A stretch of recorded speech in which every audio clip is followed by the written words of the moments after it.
For those who seek adventure, this is the Buffalo Roamer Podcast, sharing the people, places, and moments that make a life on the loose worth living.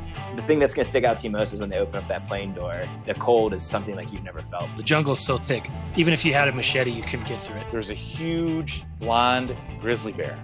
And when it saw us, this thing put its head down, stomped on the ground, and hissed like an alligator. I just crossed this brutal stretch of desert, and I was really suffering. I'm your host, Will Collins. I'm an adventurer, outdoorsman, and roamer of wild places. I've backpacked the Brooks Range, rafted the Grand Canyon, and have canoed from source to sea, both the Mississippi and Yukon rivers. I live for adventure, travel, fresh air, and diving into the unknown. And now, I hope to share my passion with you on the Buffalo Roamer Podcast. All right, episode 25 of the Buffalo Roamer Podcast. Here we go. Got a good show lined up for you today. Appreciate you tuning in and checking it out. Also, got a ton of awesome guests and stories of adventure to share with you over the next coming weeks as well. So make sure you're subscribed to the Buffalo Roamer Podcast so you can get those stories of adventure each and every Thursday. Before we get to the show today, please tell a friend about the Buffalo Roamer Podcast. The best way to grow this show is grassroots, spreading the word of mouth. So if you have an adventure buddy who likes listening to podcasts, or you might think might enjoy a story of adventure, share with them the Buffalo Roamer Podcast. Shoot them a text with a link or just tell them about it. Also, you can give us 5 stars in the Apple Podcast app. That goes a long way. And also, reach out to me. Tell me how you like the show. Tell me if you think it stinks, if you think it's great, if you're enjoying it, if you have guests that you have in mind that you'd like to see on the podcast. Give me a shout. BuffaloRoamer@yahoo.com or on social media @Buffalo Roamer.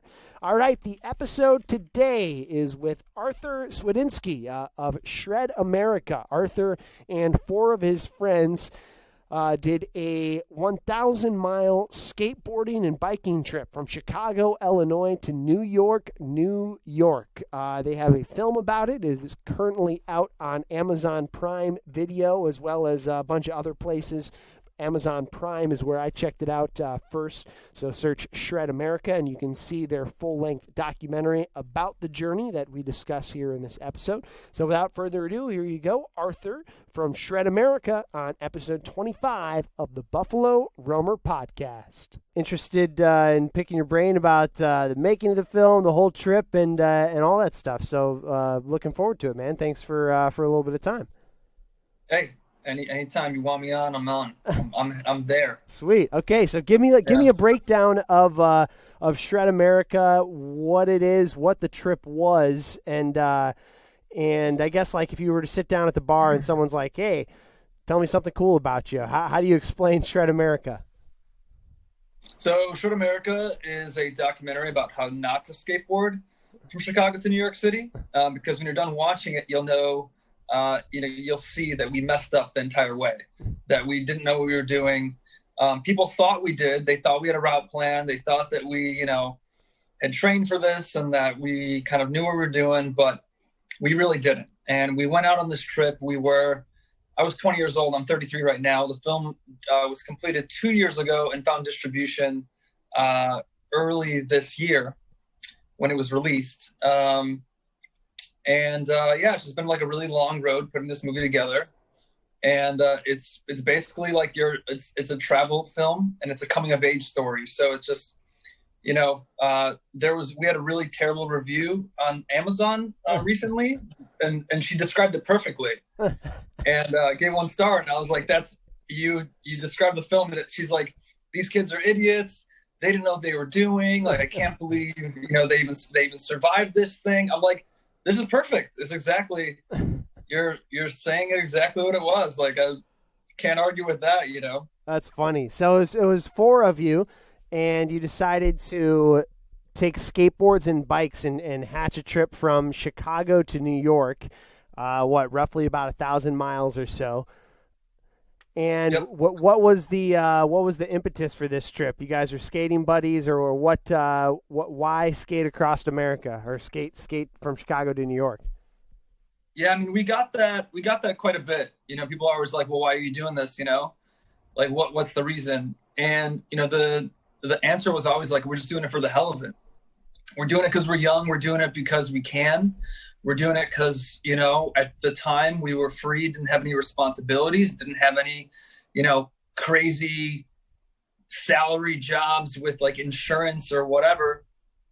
And we just wanted to go do it. We wanted to feel that freedom, you know. And what's interesting about this movie is, you know, why people can enjoy it of all ages is because when you're young, you know, maybe it'll inspire you to go and travel and go on a trip somewhere. You know what I mean?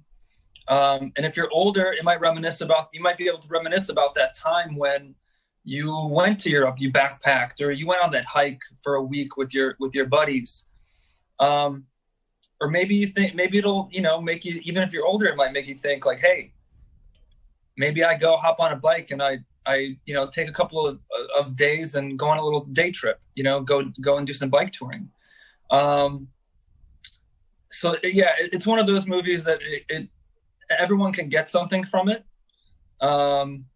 And at minimum, you know, find some entertainment. Awesome, man. I love it. And what's the best way to watch it? So I just started watching it before talking to you. I got through like 20 or 30 minutes of it, and it was awesome, and I'm stoked to go back and crush the rest of it later.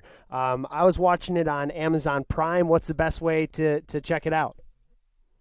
Yeah, so it's free on Amazon Prime for Prime members, but essentially you could find it anywhere except for Netflix, though that's a possibility down the line. We have a great distributor, Gravitas Ventures. They're distributing the movie, and they've done a great job putting it on all these platforms. Also, if you go to your local library, hop in there, you know, find where all the DVDs are, type it in, you'll see your local library as well. So it's everywhere. If you're watching, you know, internationally, you can get it on Vimeo.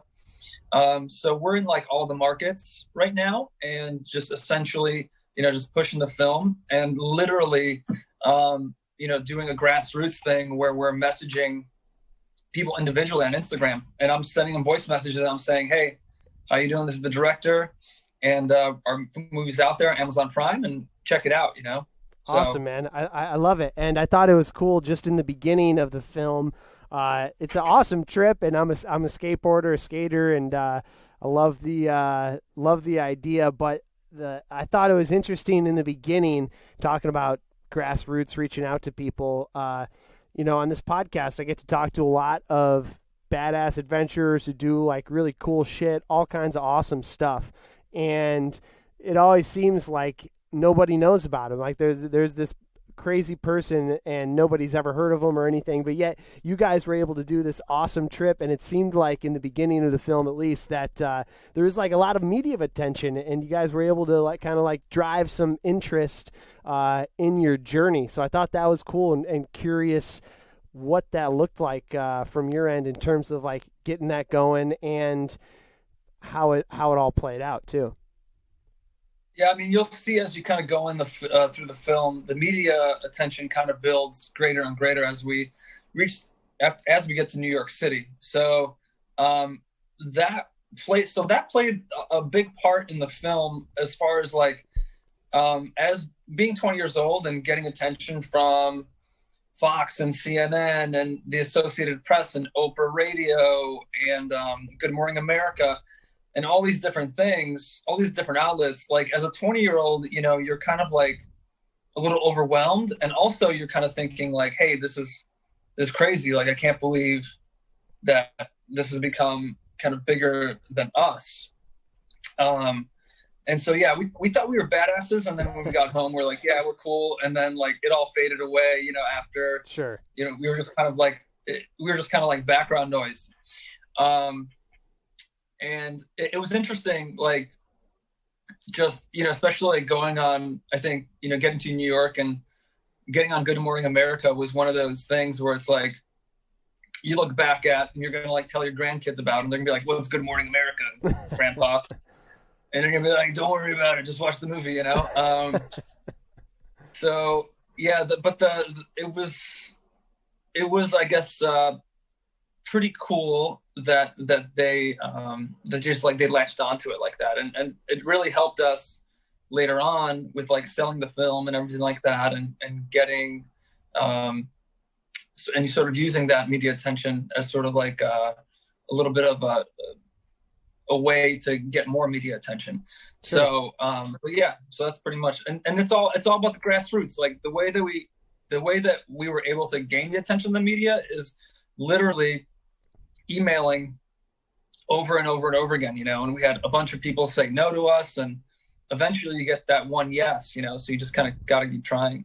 Absolutely. That's great, man. So take me through the adventure. As you guys were preparing to leave, you're 20 years old at the time. What's going into this adventure? Obviously, seeing the first 20 or 30 minutes of the film, I have an idea of some of the mishaps in the beginning. But what went into this adventure? How did it come together? And what went into before actually pushing off on your skateboards and bikes, trying to get to New York? So first thing that we did, so Mike hits me up, about a year prior to taking off on June 2nd, 2008. And he's like, hey, I want to do something crazy. I was like, what do you want to do? He's like, I want to skateboard across the country. I said, okay. And so I was like, yeah, all right, let's do it. So, from there, we had to figure out who's going to go with us and who's going to film the trip. So we made a list of people, and we started going down the line, and everyone was saying no, and they couldn't do it or whatever. And I was in the cafeteria at Oakton Community College, where it's in Des Plaines, Illinois, and my buddy James was over there, and he basically heard about the trip, and he says, I want to go. And James at the time, now he's jacked and ripped and huge. But at the time, he was like a really thin guy like me, but he played video games, wasn't very active. I was actually very active. He wasn't, and just kind of was a couch potato for the most part. A very intelligent guy. And so a lot of my friends questioned, the choice of taking James on this trip. But I kind of was like, hey, he wants to do it. I want to take him, let's do it. The enthusiasm's there. So James, was chosen to go. And then we also asked our friend Tony, who's a skate park friend from Park Ridge. We're like, hey, Tony, do you want to come on this trip? He's familiar with the camera and everything. And he's like, yeah, I'll do it. And Tony was a skateboarder, so he's not really much of a biker, but still, pretty good shape. So we had those guys. Then we ended up getting some baby carts to tug our stuff. And so you had two bikes and two skateboards? 2 bikes, 2 guys on bikes, 2 guys on skateboards. One of the carts said fuck gas on it. And we stuffed those carts with just everything that we needed, kind of like duct tape and water and excess food and all these different things, and our camera equipment. And then, when the day came, we basically set out from the Bean at Millennium Park and we just were heading toward, like Gary, Indiana, and basically like just toward New York. Like we had printed out I don't know if you remember MapQuest. Oh yeah. Yeah. So we printed out like a MapQuest thing, like this thick, before we left. And we soon realized that like that thing it wouldn't help us. How many pages we talking? It was like 200 pages at least. Yeah. I think Mike printed it at work. Oh, classic. If I remember correctly, he was working like a security gig, and I think he like went and I was like, hey, can you print this? And he like printed out this 200-page packet of directions. But we ended up picking up maps on the way and just kind of using maps to get across the country. So, it was kind of like the smartphone had just come out, like around 2008. Sure. Or 2007. And yeah, so what's like one of the overarching memories when you look back on the trip now, like outside of the film or maybe included in the film, or the filming could be part of it. But what do you look back on now, 10, 12 years later, and be like, that was kind of one of the defining moments of the trip, or one of the things that I miss? Yeah, I mean, a lot of those moments kind of happen off screen, you know what I mean? Because really, we came back with 90 hours of footage, and that doesn't really kind of show the entirety of everything that happened. So, like, there's a section later in the film that you're going to see which, you know, we call it night riding in the editing room. But night riding was both like a beautiful experience and a very scary experience. We were riding in the middle of summer, so it was extremely hot. And at night, you know, we were kind of forced to make up miles that we didn't make maybe during the day because we were trying to reach a goal. So we were trying to get to like a certain city. And essentially, at night, you know, it was beautiful because you saw, like, it was the middle of summer, so it was like very quiet. There was less traffic. You did have a lot of trucks and stuff, so that made it pretty dangerous. But you saw like these gorgeous fireflies that were kind of like flooding the entire area, like when we were going through Pennsylvania, and you'd kind of like be riding and there'd be like thunderstorms in the distance, you know what I mean? Yeah. That were kind of like a little bit threatening, you know, from a distance. So those were really, those periods are kind of like very introspective, where everyone's like really quiet and you're in your head and you're kind of nervous, but also like hyper focused on getting where you need to go. So we had like kind of like, I had personally like a love-hate relationship with night riding. And some things like aren't shown exactly in the documentary. Yeah. And then there's, you know, basically just a lot of it was just, you know, getting from point A to point B. So what you see in the film is a lot of like the in-between, because we weren't filming as much when we were like pushing, trying to make the miles. Sure.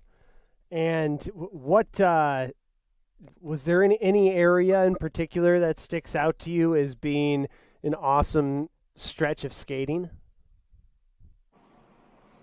I'm sorry, can you say it again? Yeah, was there any stretch of the trip that sticks out to you as like, oh man, that section was so awesome for skating, whether it was like, I don't know, a deserted road or a certain stretch of the trip where things were just flowing on the board?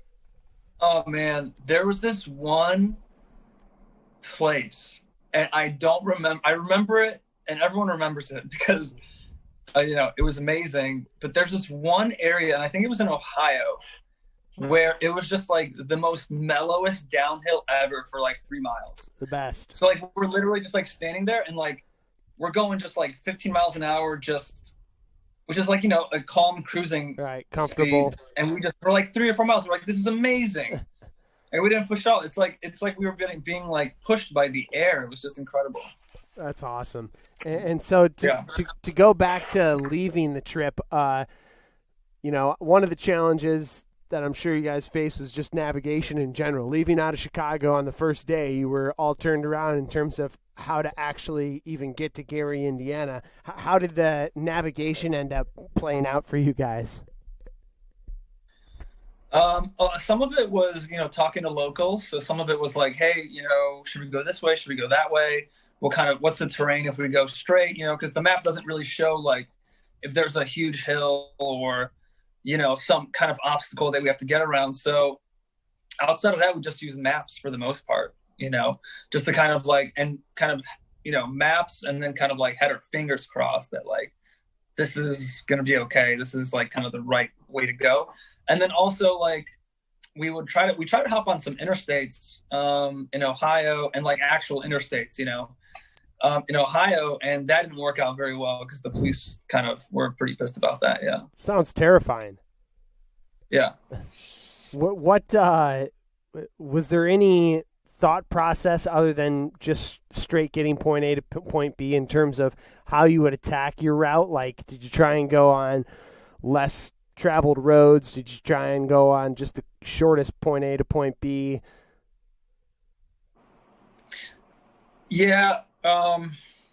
Like as far as like the route goes, you know, the reason that we took the route that we did, which wasn't the most direct route to New York City, we took it because like we wanted to hit certain cities, like based on kind of what we wanted to visit, because we've never been to the West Coast to the East Coast before. So like we looked at the Indiana map, and we're like, Indiana, we kind of just wanted to get out of Indiana, right? We're just like, let's get out of Indiana. We don't really want to stay here too long.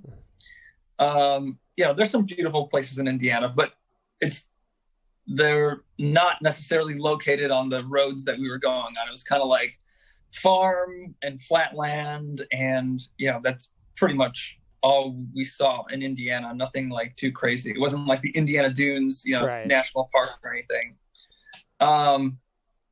So like there's that, right? But yeah, like we wanted to see. We were like in Warsaw, Indiana, because we're all Polish, so we're like, let's go to Warsaw, So that's kind of like funny. And then we wanted to go to Columbus, Ohio, because James had family in Columbus. And then through Pennsylvania, we didn't really have much of any stops except for like we wanted to see Pittsburgh, and we also wanted to go to Philadelphia. So those were like the two major stops that we wanted to like see, stop for like a day or two and check out and see how it is. And then basically like, you got New York City right there. So that's kind of how we did it. And also at a certain point, you're just like so exhausted. You're just like, whatever city Right. is the next city, like 50 miles from here is like, just, I don't care. Just, Yeah. I want to lay in bed, and we're just so exhausted. What were there any stops, big or small, that stick out to you looking back 12 years on that were like, oh man, that place has got a soft spot in my heart? Well, funny enough, after we had got to New York City, Mike and James had moved there. So they fell in love with New York. They were there and they fell in love with it. And they shortly, I'd say a few years after, maybe 3 years after Shred America was finished, maybe they were 23 or 24, they had moved to New York City and started working out there in documentaries, on Netflix shows, and all these various like documentaries and narrative projects as well. So they fell in love with New York completely. I never went back to. I did go back to the East Coast. I loved Pittsburgh. I loved Philly. I loved Appalachian Mountains. I thought they were really gorgeous. But my heart was more in the West Coast. So I moved to the West Coast for a couple of years after Shred America, and really just enjoyed my time out in San Francisco for a bit before moving back to Chicago. Cool. And how about challenges? Obviously, if you're skating from Chicago to New York, I can only imagine some of the thunderstorms that roll across those plains during the summertime, or just like, I can't even think of the challenges, physical challenges, group dynamics. What were some of the challenges, or tougher or memorable challenges?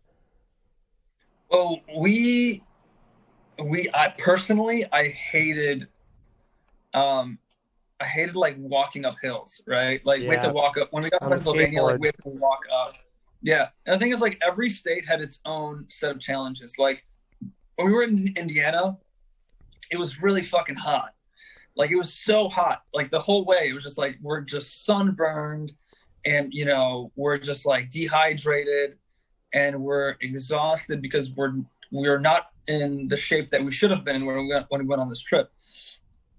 And then you look at like Ohio, and like the challenge in Ohio was like the hills started, right? So we're like not conditioned for some of the hills that we're going through. We're not exactly sure how to slow down when we're going on the other side, when we're bombing the hills on the other side. Also, like, we didn't realize that when we started to get into the hills, like our shoes started to like wear out really quickly, because when we would be braking, we'd be braking with our feet on these hills. And so our shoes started to get like really trashed. So like there was these various challenges that kind of popped up that we weren't aware of, that we didn't think were going to, happen. Sure. When we got to Pennsylvania, the hills, we were already like a lot stronger. So though the hills were challenging, we were recovering a lot quicker. So it's almost like the gradual increase in difficulty from Indiana to Pennsylvania was like really key in our success. Also a key in our success was pizza. Yeah. Because you can't get enough calories on these trips. You can't get enough calories. So literally like hamburgers, pizza, soda, candy, like all the things that are not healthy were like key essentials for us to like not die. You know what I mean? And what's interesting is I started bike touring a little bit after Shred America. And at that point, I'm eating less junk food and stuff, but really like my body was craving calories. So, for these now that like when I go biking, I'll eat just like junk and sugar and donuts or whatever, just so I can get through a ride. Yeah. It's important, and I just don't realize it until, later when you're eating broccoli until it's too late. And then you realize the broccoli's not enough. Yeah. Yeah, I know what you mean, man. You got to fuel it up. How about food and sleeping arrangements along the way? How did you guys navigate all that stuff? So, sleeping arrangements, we were going to like couch surf, right? We were going to like go and knock on some people's doors. And we did do that. And that, shows up in the film, obviously, like different people that we met on the way. But, man, you're so tired. You're like so tired. And you're just like, I want a bed so bad. And so, yeah, we we got motels here and there. We negotiated those rates down, we like, we were like little businessmen back then, because like we'd go in and we'd be like, hey, Bill, how you doing? So listen, we're doing this trip and we're super poor. And, please, can you maybe give us a little discount on this room? And, 9 times out of 10, they'd give us like some sort of a discount. Sure. I've never done that since then, but apparently you can haggle a price at a hotel room, according to us. There you go. Noted. Yeah. And then food, you're just like stopping in grocery stores, pizza joints. Anything on the road. Yeah. Anything like Pizza Hut was our big thing. Like Pizza Hut. It was funny, like Pizza Hut wanted to sponsor us at the end of the trip when we were getting on all these news shows, and they wanted to have a pizza party with Tony Hawk. That's hilarious. And, and we're like, nah, we're not sellouts. We don't want a pizza party with Tony Hawk. And now, like, we wish that we, like, sold out. We're like, man, why didn't we have a pizza party with Tony Hawk? It's Tony Hawk, Oh, that's but like, hilarious. like being back then, we were just like, no, we don't want it. Like, Tony Hawk is like huge, right? Like, right. Even back then, he's like this. He's like mega millionaire. Yeah. He's like one of the most well-known skateboarders, like in the world. Yeah, and ever, exactly. And we're just like, and for some reason, we were just like two like these punk kids, and we're like, no, that's not punk. It's like not punk for Tony Hawk to get and have a pizza party. Classic skater mentality. I know, but yeah, you look at it now and you're like, damn it. Like I've been writing to Tony Hawk on his Instagram page for like the last 3 months, and he won't even give us. And for good reason. We rejected him. So of course I wouldn't want to talk to us either. That's funny. How about any run-ins with people? You mentioned the cops try to get you off the side of the road. Any run-ins or injuries along the way? Yeah. Yeah, I mean, Mike got run over by a bike, one of the bikes at some point. That wasn't on film, but James literally ran him over with his bike. He fell, and James ran him over with his 2 wheels and the cart. Oof. I don't know how James didn't fall on that one. He might have, but yeah, I mean, Tony fell on a rumble strip. I fell on a hill bomb and got pretty torn up, but no broken bones.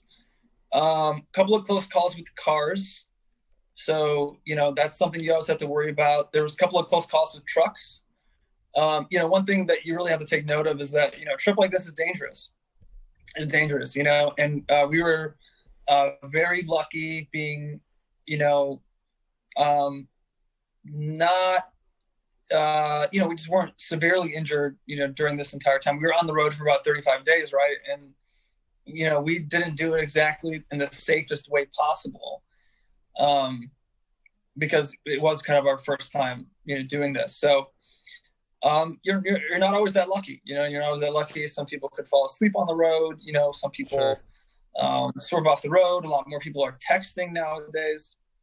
So it's, I'd say that I'm grateful that we were able to, get through it alive. No doubt. Yeah.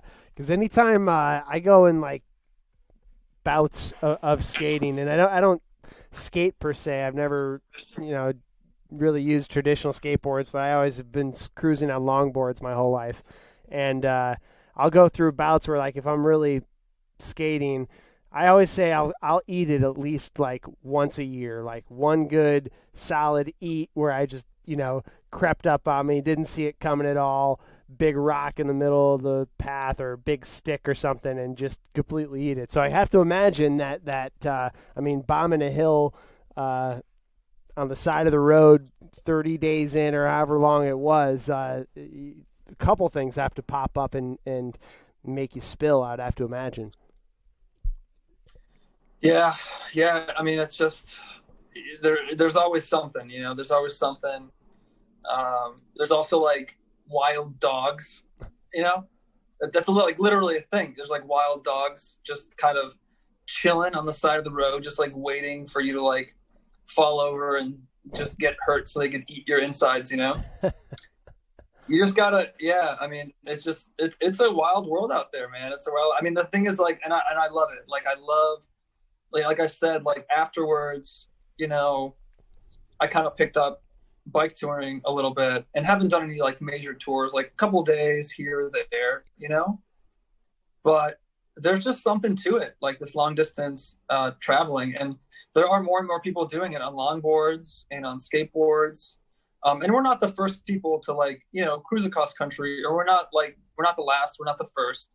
We just made like a documentary about it, and about our experience, and it's unique in its own way, right? Like everybody's experience, if they go out and do a trip like this, is going to be different.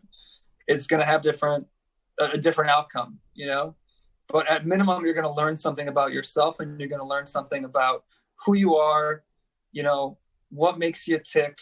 And it's also going to like test how hardcore you are, and really like, we're all meant to be hardcore,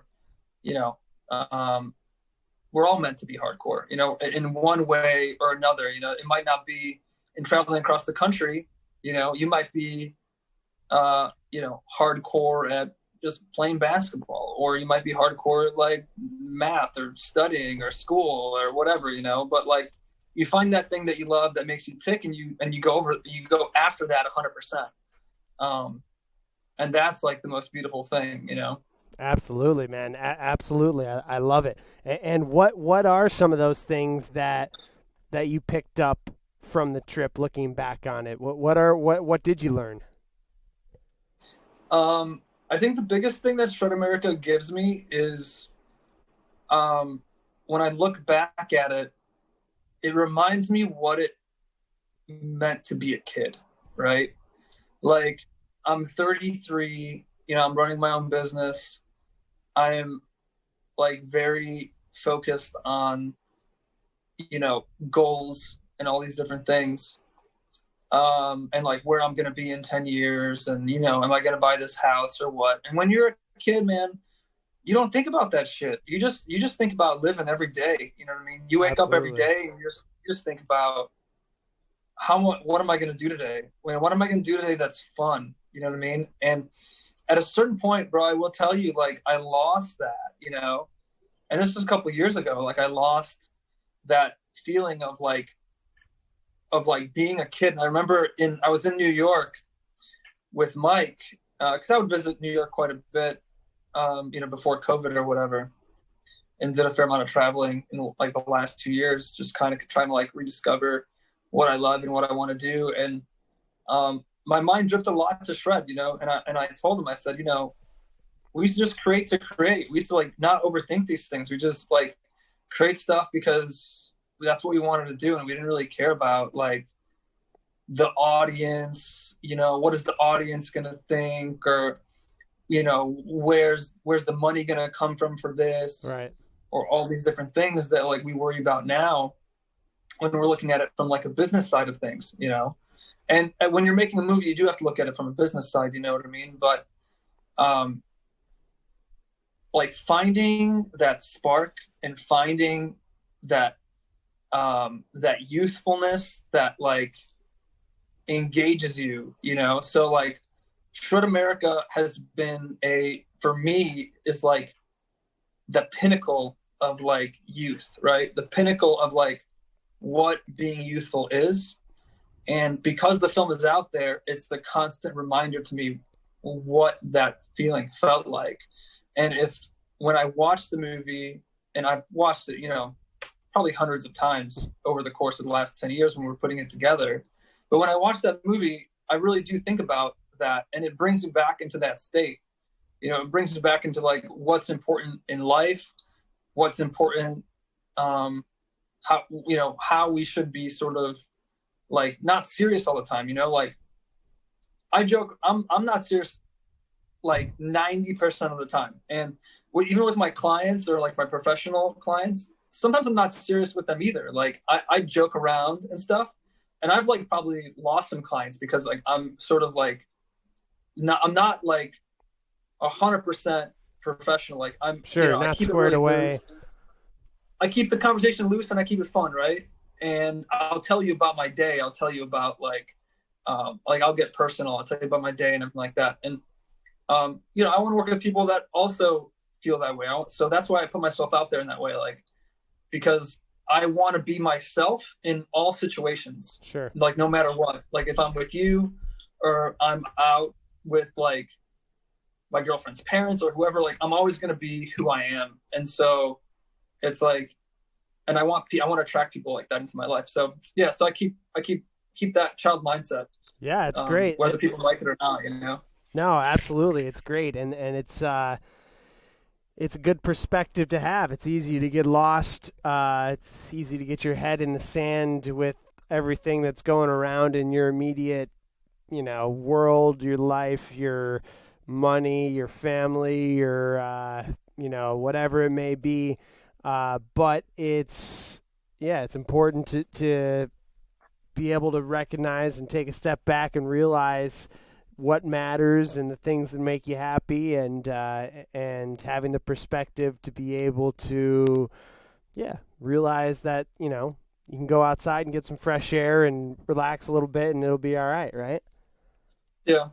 Yeah, exactly. I mean, that's what it's all about. Just try not to be too serious, How about be serious when you have to. How about people? Did you have instances of, oftentimes there's when I talk with people on the podcast, there's some time when you were down and out and you happened to either seek or help fell in your lap, or you seek help and end up meeting cool people along the way. Did you have any of those instances on Shred America?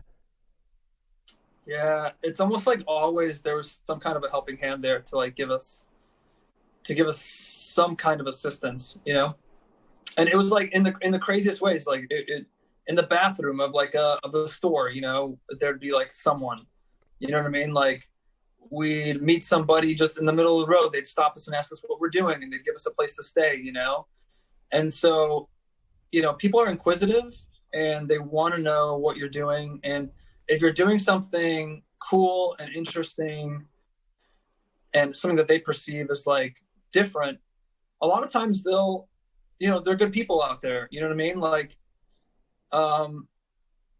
you go into Pennsylvania, in the middle of nowhere, and there's good people. You go to Indiana in the middle of nowhere, there's good people. You go into the cities, there's good people. There's shitty people too, but I think there's more good people than shitty people. I think that's like the big consensus. And I think we've lost that a lot now with like the onset of, social media and just everybody's angry at each other.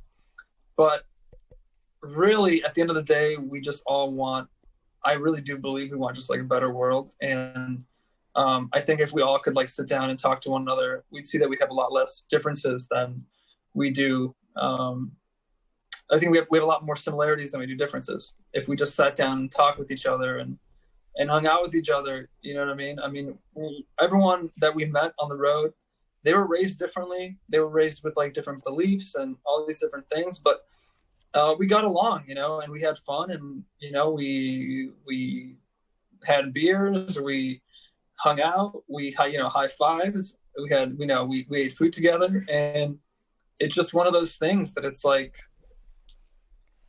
there's good people out there, and they'll help you if you have. No doubt. I found that from my own experiences doing trips and from talking to people as well. And for me, it's one of those. It's always hard to realize when you're on the outside, like whatever endeavor you're trying to tackle, whether it's skateboarding from Chicago to New York, whether it's, who knows, starting a business, whether it's going on, your first hike, or like trying to break a bad habit or whatever it is, right? It's always like hard at the beginning, and people are telling you you're crazy, especially if you're like doing something different. But once you take that step, and once you take those first few pushes from, Chicago out towards Indiana, or once you jump off that cliff, it's like people come out of the woodwork to help you. And I think a lot of it is because people are able to see your passion and your willingness to just kind of go for it, even though it's different than status quo, Yeah, no, you're totally right. It's one of those, man, it's just, just good people. They're just really good people. And I think people forget that. And we're also like, we're all human. So it's like, at some,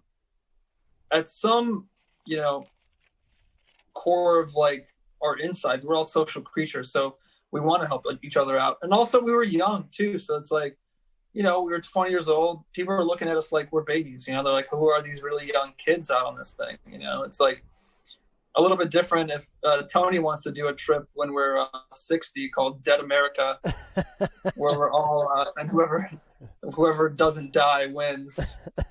He wants to head to the West Coast. It's so funny. So it's like, we'll see how that works out. But I think I'll watch that one. Yeah, it'll be a good one. We'll see who survives. I'm guessing, I don't know who'll die first. Probably me. So what was the process of making the film like? Because obviously you guys left in 2008. The film came out not too long ago. What was the process of piecing that together? Because I think I speak, at least I know for myself, and I think probably a lot of other people who listen who've like doing this types of stuff, and like you go out and shoot, a bunch of random videos and cool photos, and then you come back and you're like, the hell do I do with this now? Yeah, the editing process was the most difficult thing. That's why it took 10 years to compile the entire thing, and then 3 years for the release, because, man, first of all, 20, we were 20, we didn't have a lot of experience, and we had experience in doing some stuff, like editing and things like that, but we never had an experience like how to put together a documentary, what goes into it, the legalities, the budget that you need for, making music for it, original scores, all these different things that go into making a movie that you just don't realize. So you get back home and you got 90 hours of footage and you're overwhelmed because you're I don't know what to do with this. Right. I don't know what to do with this. And so we were trying, and every year we would try. And so year after year would pass, and the film had was strung out, but we didn't see a story there. We're where's the story? We don't see how we could structure this. We don't see any of it. And we tried so many different methods of putting this together and piecing it together, and nothing felt right. You know what I mean? And eventually we took a hiatus. I don't know how long the hiatus was, but it was a bit of a hiatus where we had kind of given up on the movie. I was in a job that I didn't like. I've had a lot of jobs that I liked. I've had a lot of jobs that I didn't like. So I've been around the block a bit as far as working at different corporations and kind of trying out different positions in the multimedia realm. But I was at this gig and I wasn't very happy. I was there for about 4 months. The contract was sort of it just wasn't working out for me on my end. So I ended up quitting, just, put in my notice, quit, didn't have a job. And this was around 2012 or so.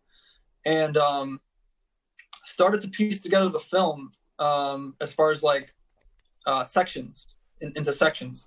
And I had met with some friends and James and Tom Wysocki, and I sat down and we had like kind of like a roundtable discussion about the movie. I kind of got their thoughts. And then I started piecing together these sections into like a one large document. And at that point, Mike was in New York City, and I gave him a call and I said, Mike, I need, you in this. I need, to make this happen. We need to be in this together. And, I want to get this movie done. And Mike was like, all right, hell yeah, let's do it. So he, him and I, we kicked out this film in the next couple of years. I was in San Francisco, he was in New York, and we just kicked out the movie as fast as possible. Then we had to figure out the legal aspect and all that kind of stuff. And eventually we got picked up by Gravitas Ventures, which, I always thought we could find a home there. I was always hoping that Gravitas would be our distributor because I love their films and I thought that our film fit with them really well, and they thought so too. So, that was a blessing. We tried the festival route, but that didn't really work out too well. But Gravitas, we found a home with them, and we couldn't have been happier with them. Yeah. Awesome, man. Well, yeah, I enjoyed the first part of it that I was able to watch, and looking forward to checking out the rest of it, man. And appreciate you taking some time and sharing thoughts about the film and the adventure. Of course, yeah. Anytime you need anything, please hit me up if you have any other questions, or if you ever want, to just chat some things through about skating or films or anything. I'm always open. I'm always available, and I'm always going to respond to you. So just know that. And yeah, thanks a lot. And there you have it, episode 25 of the Buffalo Roamer Podcast. Hope you enjoyed it. Got tons of more stuff coming your way. Subscribe now to the Buffalo Roamer Podcast to be sure you get those stories of adventure each and every Thursday. Please don't forget, tell a friend about the Buffalo Roamer Podcast. Give us a 5-star review in the Apple iTunes app. Both of those things go an extremely long way. And give me a shout, buffaloroamer@yahoo.com. Shoot me a DM or message, Instagram, Facebook, @Buffalo Roamer. Would love to hear what you think about the show. All right, until next time, go outside and get some fresh air.